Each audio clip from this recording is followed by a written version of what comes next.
Hey, what is up guys? Welcome back to another video. So today's actually going to be answering all of your questions over these past couple weeks. I've got a bunch of questions, kind of random, regarding phone flipping and how I actually approach it. So with that said, we're going to be answering about 5 to 6 questions in this video. I think going to be very valuable answer to you guys. And with that said, let's get into the video.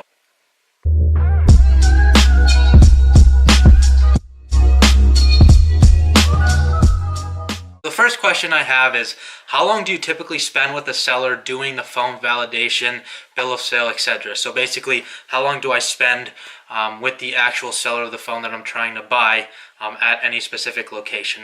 There's kind of two answers. So you can kind of split it up into if you're at the carrier store, if you're not at the carrier store. So when I'm at the carrier store, it's honestly not up to me. Time really just it doesn't really depend on me as much as it does the person behind the desk at the carrier store, because I've seen some people that are there working and they don't know much about phones, which is kind of concerning, and they take upwards of like 20 minutes, which is really annoying because our time is valuable and obviously can't do anything about it. We're trying to buy a phone, so just making sure they're back end, like checking the IMEI and stuff like that. But for me, a lot of the times I don't even need to meet at a carrier store, so I'd be honest, in the beginning, it probably took me upwards of 20 to 25 minutes, which I know, again, is inconvenient for the other person, but we're not trying to get scammed here. It's a lot of money at stake, especially if we're buying some newer phones and stuff like that. But if you're buying like iCloud lock devices or like things that are wrong with them, it honestly doesn't take that much because there's not much to check. You're probably going to know exactly what you're getting into if it's iCloud locked. They're trying to sell it to you for a reason. So there's not much you can do with that. I mean, you can just check the IMEI to see if it's blacklisted or anything like that. But if I go into a phone meeting just for like a regular 7 Plus and like 64 gigabyte, 128 gigabyte and like T-Mobile or something like that, brand new, checking everything should probably take me about upwards of like, I'd say between 5 to 10 minutes. I'm pretty quick, but that's why I do recommend you guys bring that checklist that I do have in the previous video that I did. I think it's like iPhone buyer checklist. Bring that checklist with you. I used to carry it around with me, but now I just kind of know. I've been doing enough phones to know exactly what I need to check, what I need to be cautious of, and what's going to allow me to actually buy the phone for the price that I offered going in. So it really takes, honestly, if you're a beginner, it should take around 15 to 20 minutes. That's okay. If they're getting frustrated, just kind of talk with them while you're doing it. Make personal conversation.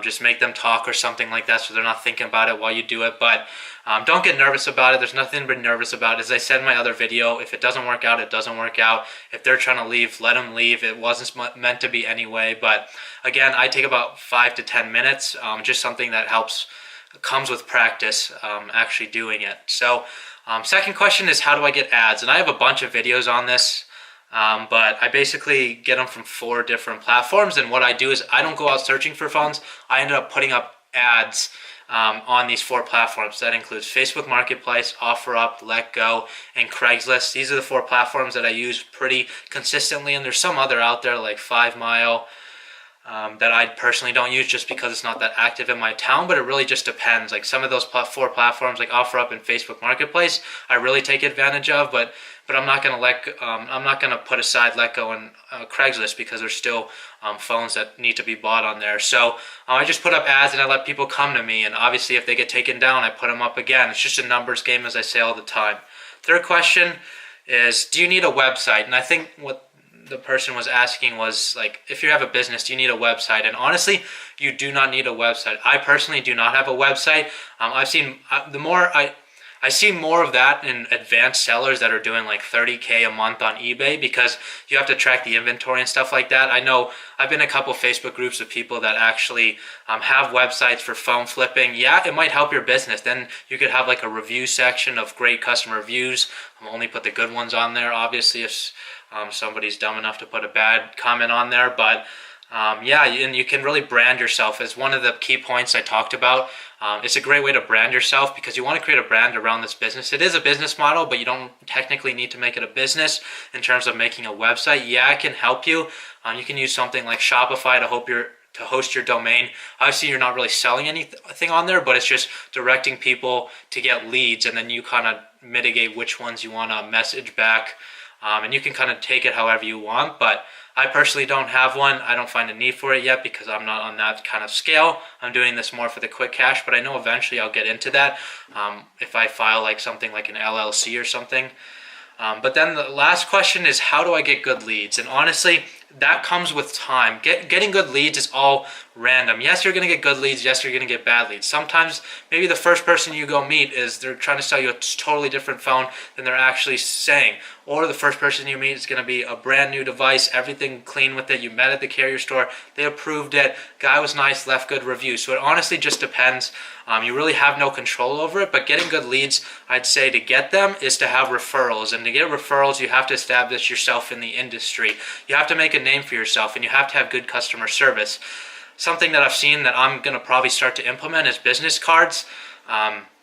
Just so people can contact me and I can hand them out, and then I'll give, if I find somebody that I have sold more than one phone to or bought one or more than one phone to, I will give them a business card in the future, hand them a couple so they can hand them out to their friends, because everybody has a cellular device and at one point they're going to look to sell. So there's so many phones out there that are untapped. Most people don't know that you can just sell them on the marketplace. Most people will just upgrade, give it back to the carrier, and go on from there. So they can make a lot of money off of it, and if you put your name in front of them saying that you can give them the cash when they didn't even know that, that's how you get good leads. And obviously they're going to trust you because their friend told them about you, and obviously their friend wouldn't tell them about you if it wasn't good customer service. So it's really just a time game in that sense. Getting good leads, yes, it's random in the beginning, but have great customer service. Even if a conversation goes bad or a phone sale goes bad, don't leave on a bad note. Don't be that guy. Let the other party be the negative side of that conversation. So getting good leads is obviously very important and something you guys should strive, because it will help your business, and I've seen it exponentially grow my income in terms of phone flipping. So with that said, I hope those answers are valuable. I actually got these questions from my Facebook group. It's I have a questionnaire, and the purpose of it is to do Q&As like this. One of the questions is what questions you have about phones. So if you're not in that Facebook group, I'm going to link it down below. Basically join. I'm posting daily tips once more people get in there. Posting daily tips on phone flipping, and I do have an Instagram as well where I basically just make 1-minute clips of every single video, just so if you guys don't have time, if you're at lunch or something, don't want to watch a whole video, I'm shortening them into 1 minute, making them concise and basically the main points of these videos. Whereas YouTube, I'm actually describing them in depth. So just another platform for you guys to follow, just so you can always get these tips. If you follow all 3 of my platforms, thank you very much. But check out the Facebook link and the Instagram link, and if you enjoyed the video, don't forget to give it a thumbs up. Subscribe to join the family. I'm posting videos every single day. You guys have seen. I'm dedicated now. I'm grinding till the end of graduation coming up in May. So I really want to grow this channel. Be humble about it. Answer any of your guys' questions. So if you have any questions, leave them in the comment section below. And with that said, I'll see you tomorrow in the next video.